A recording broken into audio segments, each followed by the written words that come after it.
একটা কথা বলেছে, কেন্দ্রীয় প্রকল্প ঘাটাল মাস্টার প্ল্যান নিয়ে বরাদ্দ করে দিয়েছে, টাকা ক্লিয়ারেন্স দিয়েছে, কিন্তু কেন্দ্রীয় প্রকল্প থেকে কাটমানি নেওয়া যাবে না, তাই ঘাটাল মাস্টার প্ল্যান আটকে আছে।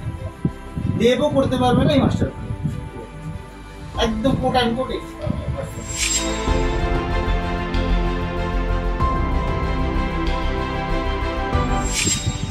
আমি জিতি বা হারি, ঘাটাল মাস্টার প্ল্যান হবে, কারণ নাহলে আমি রাজনীতি করতে পারি।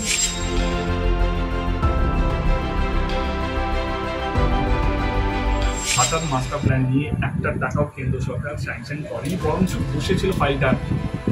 আমরা বারে বার গিয়ে মিটিং করেছি। আমি রাজনীতি ছেড়ে দিয়েছিলাম, এটা আপনারা সবাই জানেন, এটা নতুন করে বলার কিছুই নেই। আমি ফেরত এসছি ঘাটাল মাস্টার প্ল্যানের জন্য।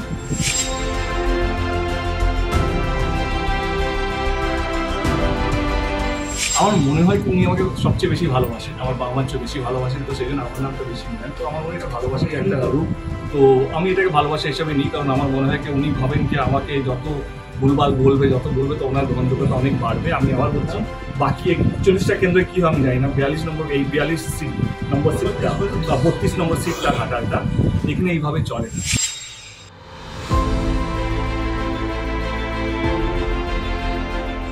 ঘাটালের মানুষ নয়, বাংলার মানুষ আমাকে চেনে। আমি সত্যি কথাকে সত্যি কথা বলতে পছন্দ করি। আমার রাজনীতি থেকে সত্যি কিছু নেই।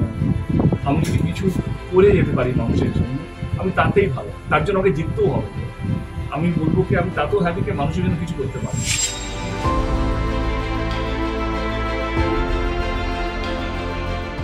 যখন আমি প্রথমবার 2014-তে দাঁড়িয়েছিলাম, তখন আমাকে লোকে বলেছিল তোর ক্যারিয়ার শেষ, এই পলিটিক্সে জয়েন করেছি, তোর ক্যারিয়ার শেষ।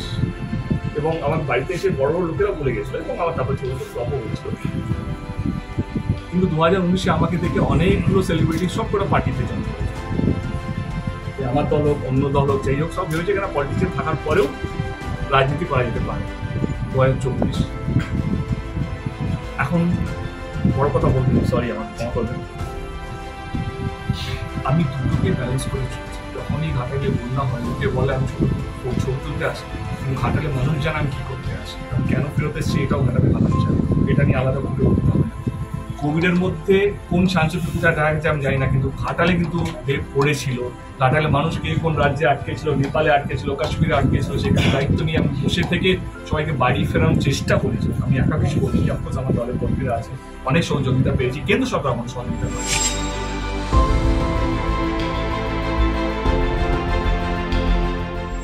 আমি জানি নাকি ছবি তোলার জন্য, আমি বলুন যে কালকে হিরণকে চেষ্টা করে কেন্দ্র সরকার তো না শুধু আমাকে নিয়ে উচ্চবাচ্য কথা বলে এলো, রাজ্য সরকারকে নিয়ে উচ্চবাচ্য কথা, বাদ বাকি তো কিছু করেনি আমার যতদূর মনে হয়। আপনাদের সামনে তো ছিল।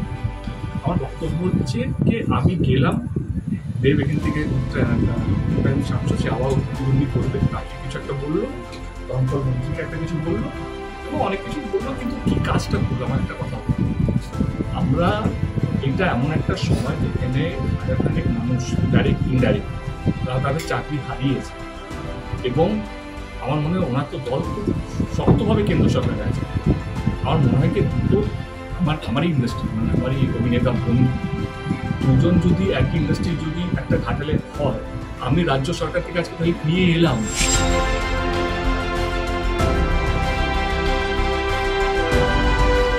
ভালোবাসার চেয়ে বড় পাওয়ার পৃথিবীতে কিছু নেই, এটা আমি সবাইকে বলতে চাই।